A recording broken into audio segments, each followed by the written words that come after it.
सांप मेढक कहानी। एक जंगल में एक बूढ़ा सांप रहता था। एक दिन बहुत मेहनत करने के बाद भी उसे खाना नहीं मिला। उसने सोचा कि मुझे कोई ऐसा उपाय सोचना चाहिए जिससे मुझे ज्यादा मेहनत न करने पर भी भोजन प्राप्त हो जाए। ये सोचकर उसने यह उपाय किया कि वो एक तालाब के पास जाकर उदास सा मुंह बनाकर बैठ गया। तालाब के एक मेढक ने उसे देखा और पूछने लगा, क्या बात, आज तुम कुछ खा पी नहीं रहे? सांप ने कहा, मित्र, मेरे उदास होने और यहाँ आने का एक ही कारण है।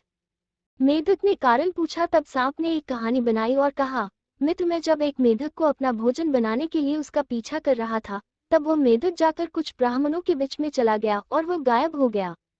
मुझे बहुत गुस्सा आ गया और गुस्से में मैंने ब्राह्मण के लड़के के पैर के अंगूठे में काट लिया, जिससे उसकी तुरंत मृत्यु हो गई। ब्राह्मण ने ये देख कहा, तूने मेरे पुत्र को बिना कारण मार दिया है, इसलिए मैं तुझे शाप दे रहा हूँ कि तुझे मेंढकों का वाहन बनकर उनकी सेवा करनी होगी और जो वो दान में दे वही भोजन में खाना होगा, बाकी कुछ तुम खा नहीं पाओगे।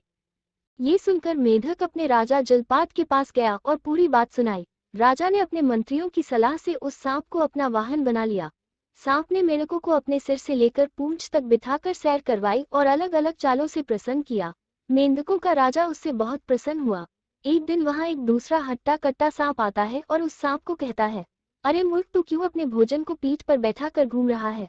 सांप कहता है, मित्र, यह बात मैं भी जानता हूँ, इसलिए समय की प्रतीक्षा कर रहा हूँ। कुछ समय बाद सांप कहने लगा, महाराज, मैं बहुत थक गया हूँ, इसलिए मुझे भोजन देने की कृपया करें। मेंढकों के राजा ने सोचा कि अगर इसको भोजन नहीं दिया तो ये हमें सवारी करने नहीं देगा। ये सोचकर मेंढकों के राजा ने उसे छोटे छोटे मेंढकों खाने की आज्ञा दी।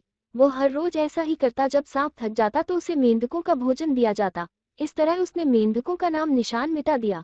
शिक्षा, बुद्धिमान व्यक्ति वही है जो मान अपमान की चिंता छोड़कर अपना स्वार्थ सिद्ध करता है।